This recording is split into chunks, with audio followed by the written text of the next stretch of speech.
Поздрав и денеска на почетокот на новото продолжение од Фактор здравје, емисија која што повторно во контекст на нашето мото "Мислете на себе" е тука да ве едуцира, информира и да го подигне нивото на свесност за грижа за вашето здравје.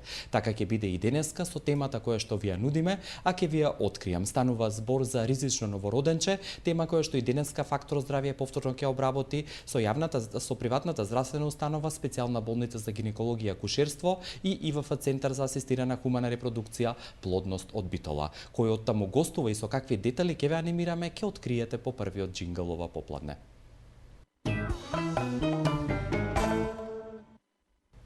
А бидејќи денешната тема ризично новороденче спаѓа во областа на на педијатријата, нормално е за да се зачне и да се донесе на свет здраво, право бебе, нормално дека родителите треба да имаат силен имун систем. А кога станува збор за имуниот систем, единствената и вистинска формула за вашето здравје е најсилниот антиоксидант G132 плюс натурал, антиоксидант кој што секојдневно можете да го конзумирате покрај вашата препишана медикаментозна терапија, но и превентивно да го земате. Она што е важно и најисклучително важно да се истакне е фактот дека ова е единствен антиоксидант кој што можете да го најдете во блистер и една лента 15-дневна терапија, поточно кажано, чини 1100 денари. Користете вистинската формула на здравиот живот, единствена јапонска формула која што е достапна во сите аптеки. Темата и гостинката која што едва и чекам да ви ја представам следуваат по првиот блок реклами. Останете и денеска со Фактор здравје. Уште еднаш срдечно добре дојде и денеска во Фактор здравје, каде како тема ви ја нудиме ризично новороденче, тема која што веќе споменав ќе ја обработиме со приватната здравствена установа, специјална болница за гинекологија и акушерство и ИВФ Центар за асистирана хумана репродукција Плодност од Битола. И кога зборуваме за оваа референтна здравствена институција, потсетување дека можете секојдневно да ја контактирате на 047-208-880, како и на страницата на глобалната мрежа www.plodnost.com.mk. И денеска од тимот на стручни и компетентни лица од Плодност Битола имаме уште една референтна гостинка со која што веќе споменав ќе обработиме темата ризично новороденче. Тоа е доктор Маргарита Камбовска, специјалист педијатар, на која што и посакувам срдечно добре дојде и благодарам што специјално од Битола денеска сте кај нас во студиото. Како сте вие денеска? Ви благодарам за поканата, чест ми и мене да гостувам во вашата емисија. Драго ми е и што задоволството сигурно ќе го почувствуваат гледачите наши и ваши идни пациенти и сегашни кои што ги имате. И веднаш на почетокот, бидејќи зборуваме за многу сериозна тема, што представува од ваш стручен аспект ризичното новороденче? Ризично новороденче е она новороденче кое што уште пред зачнувањето, за време на самиот интраутеринен живот, значи за време на бременоста, непосредно пред породувањето, за време на породувањето и во раниот неонатален период е под влијание на одреден ризик фактор кој што може поволно или неповолно понатаму да се одрази на растот и развојот на самото новороденче. Токму поради тоа ги имаме поделено ризик факторите временски. Значи спомнав пред зачнувањето ни се битни почетната состојба на мајката, значи дали се работи за прва бременост, втора бременост, колку новороденчиња претходно, колку деца има родено, затоа што имаме ризик фактор ако има повеќе од 5 деца, се смета исто за ризична бременост, доколку се работи за мултипна бременост, повеќе од еден плод, исто не се рачуна за ризична бременост. Понатаму состојбата на мајката, односно социоекономските услови кои што живее, се разбира дека доколку си приушти редовни прегледи, редовни скрининзи, сите ризик фактори кои што понатаму би се појавиле, би биле откриени на време. Други карактеристики на мајката, односно дали во моментот конзумира алкохол, цигари, неповолни влијани, дрога, лекарства во првите месеци од бременоста. Исто така, додека некои мајки не се свесни дека се бремени, доколку конзумирале лекарства, треба да се направат повеќе скрининзи во текот на интраутериниот живот, за да би се превенирало, односно за да би се родило и донело на свет едно здраво новороденче. За време на бременоста, ние исто така еден временски период во кој што имаме делување на одредени ризик фактори. На прво место би ги спомнала инфекциите за време на бременоста. Во одреден број на случаеви, мајките, самите бремени жени, се свесни дека имаат во моментот одредена инфекција, меѓутоа, посебно вирусните инфекции може да бидат инапарентни, викаме Не секогаш може да се препознаат, може да ги помини на нога, а можат Без одредена истовремено симптоматологија, сигурно. без одредена симптоматологија кај бремената жена, а на новороденчето да останат траги и последици, дури и по витално важните органи. Тука се пред се вирозите, значи. Бактериските инфекции исто така треба да ги споменеме, поради што акушерите прават редовно микробиолошки исследувања со кои што би ги откриле и оние инапарентни, односно невидливи инфекции на мајката. Токму поради тоа треба да се спомене и соработката помеѓу акушерот и педијатарот. Непосредно пред породување во нашата болница имаме пракса да има еден разговор помеѓу гинекологот акушер и педијатарот не припреми за сите оние ризик фактори кои што е свесен, значи ги приметил акушерот и не припрема за самиот тој ризик фактор, односно повеќе обрнуваме внимание кај бебенце, например каде што кај мајката бил изолиран стрептокок во 35-та гестацијска недела. Дури, иако клинички не е манифестно кај тоа новороденче, некогаш знаеме да испитаме одредени инфламаторни маркери, кои што во нашата болница воспалителни, да бидеме појасно разбрани. разбрани. Воспалителни маркери, кои што се извршуваат во нашата болница и можеме да се дури и да се пофалиме, како што би рекол колегата Владо, правиме најсовремени инфламаторни маркери во нашата лабораторија, тоа е прокалцитонинот, кој што дури и во првите минути од раѓањето на новороденчето ни кажува дека се одвива некоја сериозна инфекција пред клинички таа да се манифестира. Тоа ни дава и текако драгоцено време да почнеме со соодветна антибиотска терапија и да имаме на крајот едно здраво новороденче без последици од претрпена сериозна инфекција. Кажавте вие дел од тие ризик фактори кои што може да придонесат за ризично новороденче, ќе се навратиме на периодот од 40-те гестацијски недели. Оно што јас забележувам и ме наведува на заклучок е фактот дека сите овие ризик фактори на некој начин се предвидливи. Може да се превенираат или одложи нивното појавување во смисла на штетните навики. Да, ако може тоа да се одвикне кога или сите би се откриле. Значи и во најдобрите медицински установи, каде што работат најдобри медицински лица, не можат сите да се откријат, значи 100% кога зборуваме о проценти. Или да се отстранат на тој начин. Меѓутоа, кога би се откриле добар дел од нив, сепак би имале многу подобар исход, која што ни е заедничка цел, едно здраво новородено и на педијатрите, и на гинекологот, и на цел медицински тим. Најмногу на родителите, сигурно. Точно, најмногу на родителите. Значи 100% ризиците не можат да се откријат, меѓутоа кога се работи совесно, добар дел од нив ќе се наговестат и понатаму би превзеле се што треба за да ги сведиме на минимум.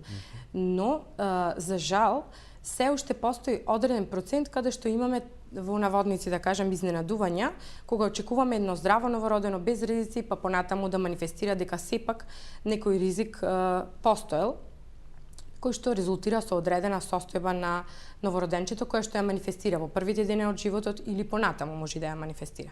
Не мора веднаш по раѓањето. Кажавте дека ризик факторите може да се појават уште предконцепцијски, пред да се зачне тоа бебе, значи уште кога се планира бременоста, во текот на тој период од 40 недели, но и по раѓањето. Би сакав временски на некој начин да дадеме осврт во однос на 40 гестацијски недели, што е оно што придонесува за евентуално ризично новороденче кое би се родило потоа. Сите овие фактори кои што ги спомнавме пред зачнувањето, значи здравствената состојба на мајката, исхранетоста, со тоа колку сериозен пристап има на бременоста, да ги почитува сите правила и совети дадени од гинекологот акушер. Тука треба да го спомнеме и таткото. Не се иземени тие. Не се иземени. Генетскиот материјал кој што го носат треба да го спомнеме. Тука спаѓаат сите оние наследни заболувања кои што некогаш ги кажуваат, некогаш не ги кажуваат пациентите. Секогаш е во интерес да се каже сите оние информации со кои што располагаат, затоа што нас тоа ќе ни скрати на време и на крајот ќе имаме остварено заедничката цел. Треба да ги спомниме и перипарталните причини. Значи, тука спаѓаат состојбата. Ова е особено битно да го слушнат мајките, оние кои што се во моментот бремени, оние кои што планираат бременост. Многу е битна состојбата на постелката, плодовите обвивки, плодовата вода и папочната врвка. Тоа се едни 4 елементи кои што ни овозможуваат нормален раст и развој на бебенцето додека се наоѓа се уште во матката, на мајката.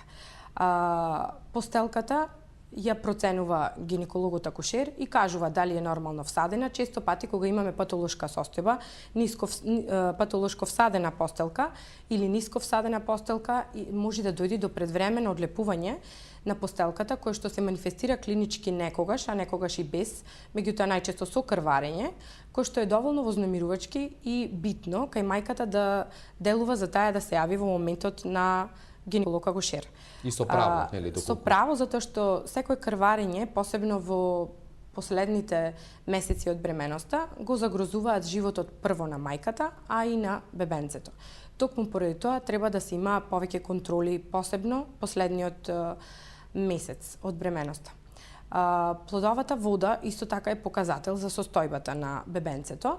Нормално таа треба да е прозирна до лесно опалесцентна, доколку бебенцето интраутерино, значи во матката пати за кислород или се случува некој проблем, актуализиран при крајот на бременоста, тоа неговите цревца почнуваат да се контрахираат интраутерино, го изфрлуваат мекониумот, тоа е првата столица на бебенцето, и ја обојуваат плодовата вода зелена, разредена до темно зелена, значи со густи партикули.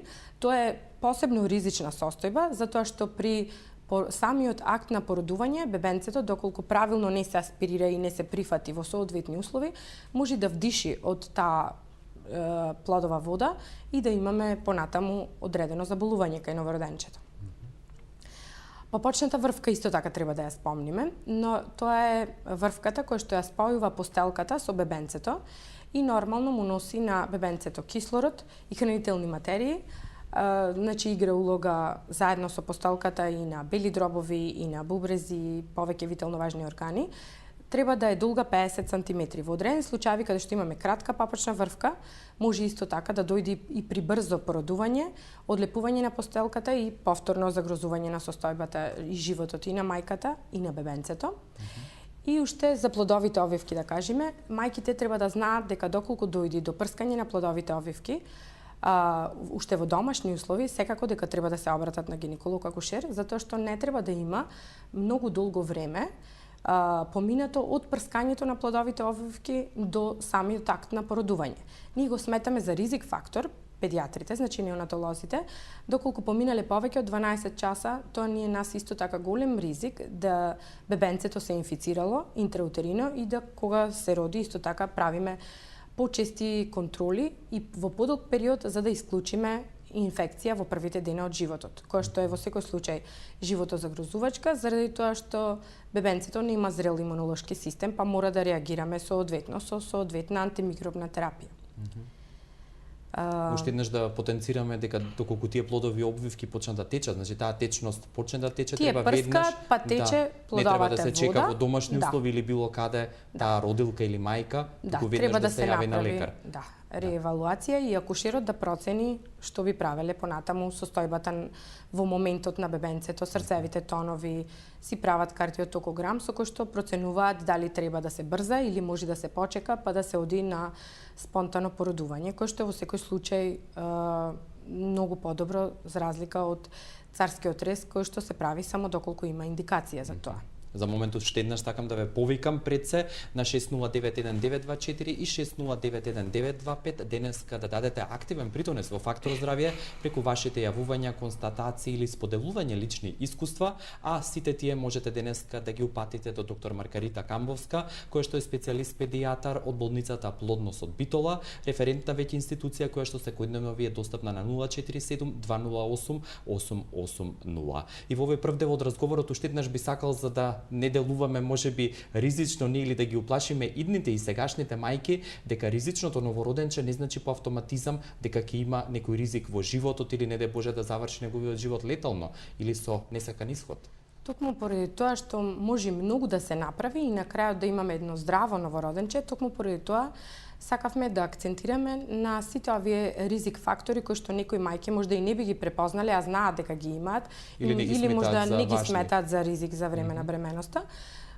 Токму поради тоа дека може многу да се направи и на крајот пак да имаме живо и здраво новороденче со нормален живот, долг живот и функционирање на неговите витални органи во текот на целиот живот. Токму поради тоа е размислувавме за оваа тема. Да, ви благодарам за овој прв дел од разговорот и во вториот веќе ќе се задржиме конкретно на 40 гестацијски недели и што тие представуваат евентуално за појава на ризично новороденче. Останете со Фактор здравје, продолжуваме по кратката пауза за реклами. Телефонските броеви ги имате на вашите мали екрани. Уште еднаш срдечно ве поканувам да не се придружите денеска во Фактор здравје, а повик до сите јавни и приватни здравствени установи од Република Македонија, дека на 3236601 можете да не контактирате заради остварување на идна заедничка соработка, и до сите вас кои што сте наша најверна публика, исто така продолжено можете да комуницирате со нас на социјалните мрежи кои што се дел од глобалната мрежа, а и да погледнете многу стручни совети и пред се практични информации на www.ih.mk. Денеска зборуваме за ризично новороденче со доктор Маргарита Камбовска, која што е специјалист педијатар од болницата Плодност од Битола. Доктор Камбовска, ги споменавте оние најчести фактори, ризик фактори кои што придонесуваат за ова појава за ризично новороденче, но што се случува со актот на породување, кога го имате тој чин? Дали тој сам по себе носи ризици кои што може да предизвикаат раѓање на новороденче со ризик? Така, значи интрапарталниот период, односно периодот на самото породување, треба да се свати како многу природен чин и многу малку интервенции треба да се во нормално породување, да се изведуваат врз самата родилка, за да се роди едно здраво, живо новородено. Така да ние педијатрите, односно неонатолозите, секоја индукција, стимулација на самото породување сметаме дека треба многу внимателно да се прави, затоа што и дури и аналгезија и анестезија во самиот чин на породување ни го загрозуваат новороденчето. Сепак има пропишани дози на лекарства кои што се даваат за да го олеснат актот на самото породување, да не е болно и да е сепак пријатен чин на самата родилка и истовремено да се донесе на свет едно здраво и живо новороденче. Во одредени случаеви, во најголем број од случаевите, породувањето е такво. Меѓутоа, во одреден број на случаеви, доколку и предолго трае, сепак имаме загрозување на бебенцето, односно ни се раѓа бебенце со ризик. Заради тоа, во моментот на раѓање треба да има цел тим од доктори околу жената, значи гинекологот, акушер со акушерките, педијатар со неонатолошка сестра, како и анестезиолог со анестезиолошка сестра. Секоја манипулација која што се користи, значи вакуум екстрактор, форцепс, ние ги рачунаме како ризични, меѓутоа во моментот се користат за да го спасат животот на бебенцето и да го спасат животот на мајката. Значи, сепак е оправдана нивната употреба, меѓутоа понатаму, отколку ќе се роди бебенцето, ние правиме малце повеќе контроли кај тоа новороденче. Во нашата болница правиме и ултразвучен скрининг и во одреден број од случаевите, значи поголем број од случаевите се добри новороденчиња, кои што и понатаму ги пратиме и на 3-месечна возраст, и на 6-месечна возраст, и на годинка, затоа што некои функционалности, например, на централниот нервен систем или на мозочето, дури тогаш може да ги видиме, а не непосредно после раѓањето. Значи, после раѓањето првите дена може да си имаме сосема добро новороденче кој што ги извршува оние функции кои што ние ги бараме, да. Меѓутоа, за подетално како функционира мозочето, ние сепак треба да го пратиме до втората година од животот. Она што е важно, сигурно и уште еднаш од ваша пракса може да го потврдите, рековте дека 40 гестацијски недели или тие 9-10, односно месеци од бременоста се долг период во кој што многу промени се случуваат. Дали имате случај од искуство што може да го споделите и кога тоа се случува, кога се тече нормално, би рекол, и последниот месец, последните 30 на дена пред породувањето, имате некои ризик фактори кои што може да придонесат до појава на ризично новороденче? Така. Ние имаме многу примери, меѓутоа јас конкретно сум многу задоволна од соработката помеѓу акушерите и нас. Имаме примери и интересни, каде што во текот на бременоста се течело во ред, скрининзи во ред, микробиолошки брисеви во ред. Последниот месец од бременоста може да се приметат одредени ризик фактори кои што во зависност од степенот на ризик акушерот одлучува кога ќе го заврши породувањето. Па сме имале случаеви, значи со кои што може да се гордееме дека ги извадиле во прав момент гинеколозите, па па на крајот завршило секако што треба, и со новороденчето, и со бремената жена. Токму поради тоа треба бремените жени редовно да одат на гинеколошки прегледи со посебен осврт последниот 9-тиот лунарен месец или тие последни гестацијски недели од бременоста, за да се роди едно доносено здраво новороденче. А доколку некој ризик, значи, се примети, тогаш е побитно да се заврши бременоста, отколку да се пролонгира и тој ризик да земи замав. Да. Она што е исто многу важно и што треба исто така да го истакнеме кога зборуваме за ризично новороденче, што е во оние случаи кога сепак ќе се роди такво бебе, такво новороденче, дали има одредена градација според која тие се градуираат, односно поделуваат и од што тоа зависи? Новороденчињата се класифицираат, значи имаме околу 50% од здрави новороденчиња, родени од здрави мајки, каде што немаме ризик. Меѓутоа имаме околу 30% на новороденчиња кои што имале ризик за време на бременоста, кои што ни го предочиле акушерите, а кога ќе се роди, имаме едно здраво, живо новороденче во првите дена од живот, со добар апгар, значи тоа е оценката која што даваме првата, 5-та и 10-та минута од животот, со добар апгар и со добар тек на сите негови витално важни органи и случувања во текот на првите месеци од животот. Тоа се 30%. Значи биле со ризик, а се добри кога се родили и после тоа. Имаме одреден процент на новороденчиња кои што биле со ризик, кога ќе се родат се клинички стабилни или со клинички нејасни знаци дека нешто се случува. Тука имаме повторно скрининзи, консултации и повеќе прегледи, да, пратење, почести контроли на бебенцето и имаме одреден процент каде што било со ризик, се раѓа со ризик и новороденчето манифестира одредено заболување уште во првите минути или во првите денови од животот, па се третира соодветно во зависност од дијагнозата и најмал процент кои што имаат летален исход. Односно несакан исход. Да. Ќе се навратиме на овој дел од разговорот, само уште еднаш сакам да ги повикам гледачите на 6091-925 и 6091-924 да се јавите, да поставите прашање и денеска да дадете активен придонес во фактор здравје. Темата која што ја нудиме, ви ја нудиме е насловена ризично новороденче, тема која што ви ја доближуваме преку разговорот со доктор Маргарита Камовска, специјалист педијатар од болницата Плодност од Битола, специјализирана приватна институција за гинекологија и акушерство и ИВФ Центар за асистирана хумана репродукција. За сите прашања кои што се дел од денешната тема или ве засегаат во однос на гинекологијата и акушерството, слободно можете да ги контактирате на 047 208 880, како и на страницата на глобалната мрежа plodnost.com.mk. Ги споменавте сите овие категоризации или поделби на дечиња, новороденчиња кои што се во групата на ризични, што е она што најчесто во пракса се случува, рековте дека 50% најголем дел од нив се без никаков ризик, што е со оние кои што имале одреден ризик, а се родиле, чинам дека 30% беа без никакви последици. На што се должеле тие ризици кои што на некој начин ви навестувале дека ќе се роди ризично новороденче? Тука треба да го спомниме, во тие 30% најголем процент отпаѓаат на оние новороденчиња кои што интраутерино акушерот приметил дека не се развива според нивните перцентилни криви од колку до колку е дозволено. Значи тие се за одредена недела сигурно, да, или месец. За секоја гестацијска недела си има одредени параметри, обем на главчето, големина на бутната коска, обем на абдомен, на стомакот.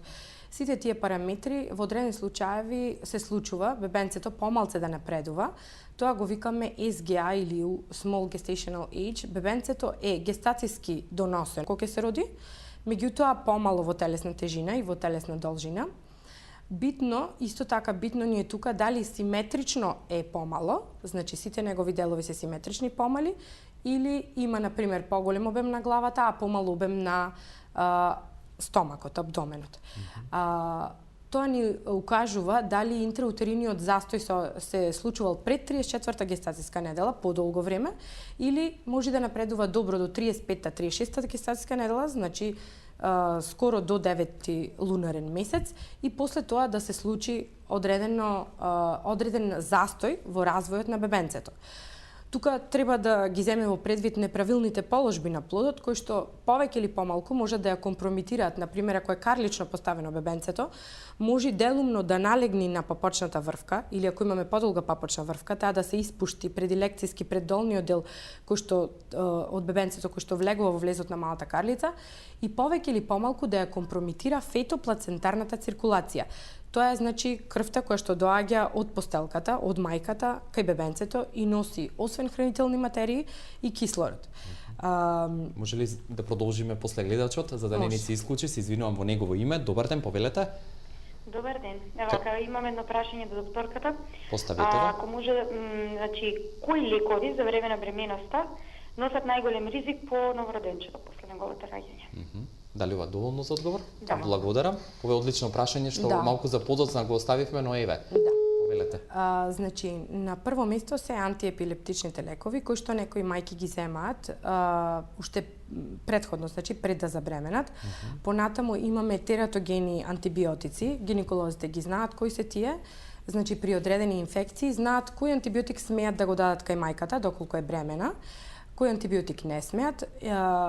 Генерално треба што помалце лекарства. За одредени лекарства е докажано колкав дел од нив преминуваат преку фетоплацентарната циркулација, колкав дел кои од нив не преминуваат. Токму поради тоа треба мајките да се консултираат и за оние лекарства кои што ги земале претходно секојдневно, значи како парацетамол и така натаму, не дека не смеат, меѓутоа треба да се избегнува секој лекарство. А спрема тежината, значи, овие кои што се психотропни лекови, значи како што се антиепилептиците, седативите, тука пак ќе спомнам дрогата, значи тоа се лекарства и хормоналната терапија исто така битна. Значи друга хормонална терапија која што си ја примаат за други ендокрини нарушувања, исто така треба да се направи реевалуација после на бебенцето и во текот на првите 3 месеци од бременоста посебно можат да го оштетат бебенцето. И да се вратиме на оно што ве прекинав, мислам дека беше фетоплацентарната или папочната врвка, ако е подолга. Така. Да, значи фетоплацентарната циркулација може да се компромитира и 37-38 недела, значи викаме од 38 до 42 гестацијска недела е терминот во кој што се раѓа едно доносено новороденче. Меѓутоа не може да се предвиди во кој момент баш и последните денови пред планираното породување, да речам, односно не планираното, туку веројатниот термин на раѓање, може да се компромитира таа фетоплацентарна циркулација и да ни доведи до застој на новороденчето. Тоа во секој случај ќе го приметат акушерите и соодветно согласно со тоа одлучуваат што ќе прават понатаму. И да се надоврзам на прашањето, тоа ме поттикна гледачката што праша дали и колку смеат мајките кои што се бремени, односно идните мајки да консумираат лекарства или медикаментозна терапија, ги споменавте епилептиците кои што треба строго да се избегнуваат. Што како последица може да предизвикаат? Зошто не се препорачуваат еве? Значи, тоа се лекарства кои што имаат голем дел од нив се ја врва таа фетоплацентарна циркулација и на тој начин може да доведат до оштетување на самиот ембрионален развој на клетките, затоа што од мал број на клетки ни се формираат цели системи кај бебенцето и може да доведат и до одредени малформации, затоа ги нарекуваме тератогени, значи и антибиотиците. Токму поради тоа треба многу внимателно, согласно со лекарот кој што ја дал првата терапија, ги спрема мајките за оние кои што мора да примаат терапија, постои соодветна замена, значи тие кои што примаат антиепилептици, во согласно со своите доктори, значи постојат одредени лекарства кои што можат да сепак, значи да се износат една бременост и да родат здраво живо новородено, меѓутоа цело време во согласност со докторот кој што ја дава терапијата и одредување на нивото на лекарствата во крвта кај мајката.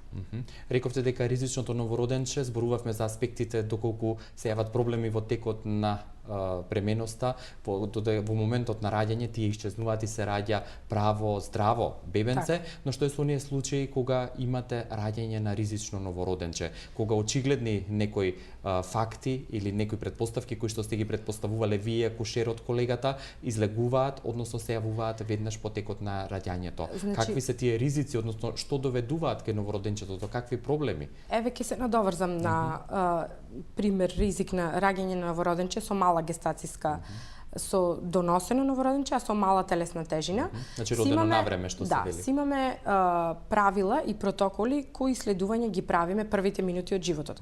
Например, на едно новороденче, кој што е ИУГР, Intrauterine Growth Retardation, му правиме веднаш после раѓањето гликемија. Тие се склони кон ниски вредности на гликемијата, на шекерот во крвта, па даваме соодветна терапија, перорално и парентрално покачување на нивото на гликемијата кај бебенцето, значи со соодветни раствори.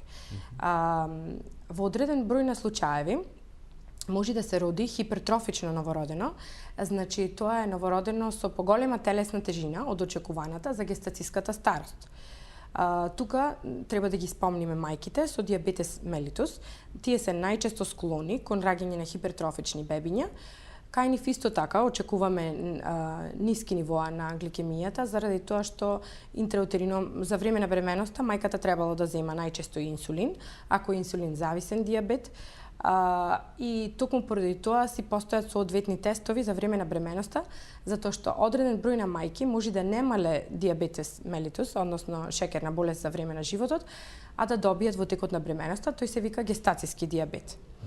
Тие најчесто раѓаат бебенца со поголема телесна тежина од очекуваната и во тој хипертрофично го викаме тоа новороденче или ХГА, како резултат на што правиме повторно, значи низа на исследување и повеќе контроли на гликемијата за да се избегне пропуст со новороденчето. И моето последно прашање за денеска ги споменавте жените или мајките кои што имаат диабетес мелитус или шекерна болест како едно хронично заболување, дали мајките идни или оние кои што се бремени, а се носители на некое хронично заболување, исто така представуваат ризик како фактор за да се донесе на свет ризично новороденче? Да, и тие спаѓаат во ризични бременности.